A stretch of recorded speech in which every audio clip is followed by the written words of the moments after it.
Merci beaucoup. Je suis Maître Ibrahima Sarr, le président de l'Amicale des greffiers du Sénégal. D'abord, je remercie la presse qui est ici présente pour relayer ce point de presse que nous organisons par rapport à l'événement d'hier que tout le monde connaît. C'est l'arrestation de notre collègue, Maître Ngagne Demba Touré. Ainsi, je m'en vais vous lire le texte liminaire en français d'abord, puis je vais essayer de traduire en wolof et une série de questions, au maximum 5, parce que nous avons des comptes de temps. Nous allons les recenser et essayer d'y apporter des réponses. Cette rencontre de l'Amicale des greffiers du Sénégal avec la presse fait suite à l'arrestation de Maître Ngagne Demba Touré, suivi de son placement sous mandat de dépôt par le juge d'instruction du deuxième cabinet. Cela a suscité une forte réaction de la part de tous les greffiers et travailleurs de la justice. Dans un contexte général marqué par la décrispation et l'apaisement de l'espace public et social, le secteur de la justice, pilier important de tout état de droit, ne doit pas en être en reste.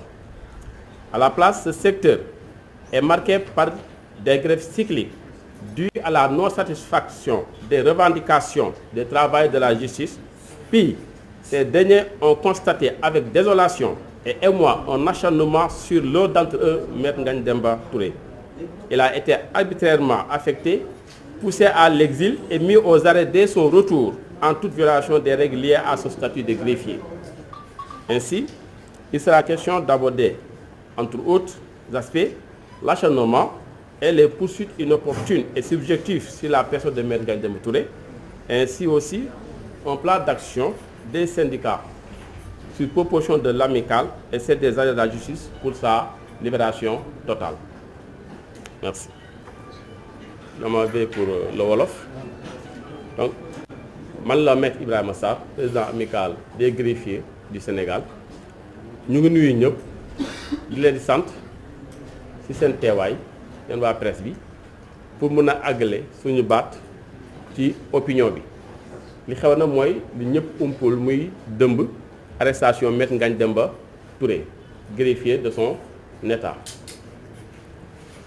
dëmb amical bi li ko andi fii tey pour mu jàkkaarloo presse bi moo ne Ngagne Demba Touré dëmb le juge du deuxième cabinet d'instruction du tribunal de grande instance de Dakar, hors classe de Dakar, da ko placé sous mandat de dépôt yóbbu ko kaso.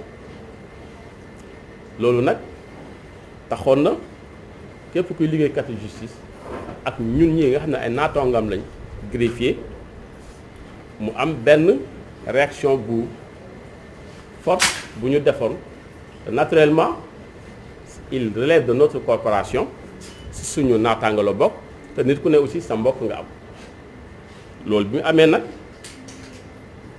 li xew dëmb ñëpp gis nañ ko mu doon lu regrettable lu mu doon ñàkk a am ndaxte tey ci espace public bi ñëpp gis nañ ne les autorités les plus hautes de ce pays ñu ngi woote jàmm mooy lu ñuy wax apaisement.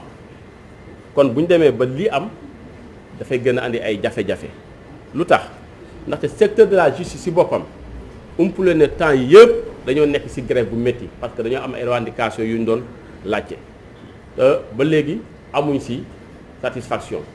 comme bu ñu demee loolu bu ñu demee dox ba fii nii maire boobu travail de la justice jàpp ko greffier yi jàpp ko ñu bugg see rax ci dool ñu bugg see andi leneen loo xam ne dafa concerner un des leurs mooy ko xam ne dafa bokk ci ñun dafay gën a yokk ay jafe-jafe mooy ñu jàpp Ngagne Demba Touré mu doon greffier am ay textes yu régir son statut ngañ boobu ñu bugg ko dugal kaso loolu aussi du doon loo xam ne dañ ko nangu su noonu loolu moo tax tey ñu jàkkaarloog yéen pour mën a andi ay leeral parce que Ngagne gis nañ ne bi ñëwee ba léegi dañ ko ërtal balaa muy dem sax exil dañ ko ërtal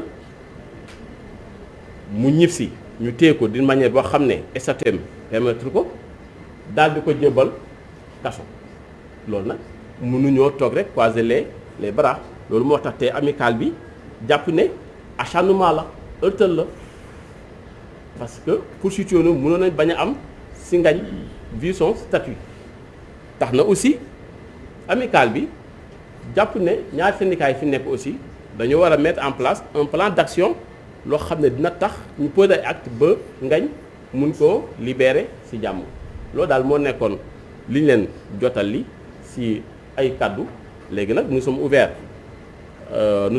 à vos questions, une série de questions, et nous avons parlé au modérateur. On voudrait vraiment que ça ne dépasse pas 5 questions et qu'on puisse y apporter des réponses idoines et précises. Parce qu'on a autre chose à faire, on a des contrats de temps. Et je pense que, et on compte sur votre compréhension. Hein.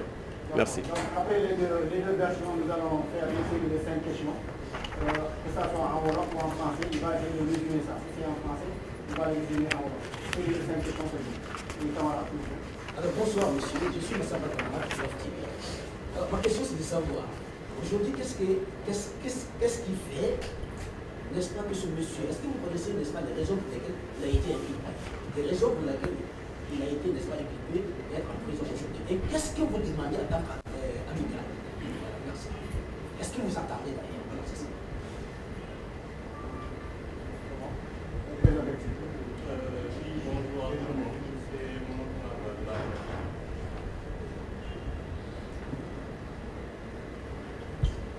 C'est comment, monsieur?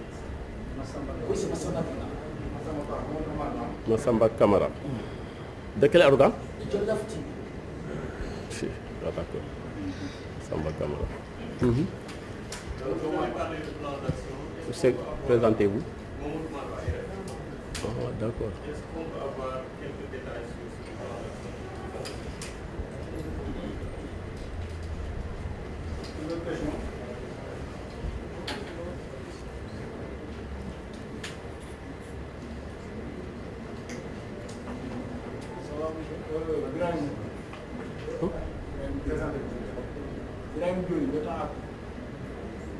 Birahim Dioni. Pas actif. Pas actif. Par rapport à sa position En wolof? Demba Touré Oui. en politique, c'est ça qui me tracasse un peu, quoi. J'aimerais bien savoir quelle est votre position par rapport à ça.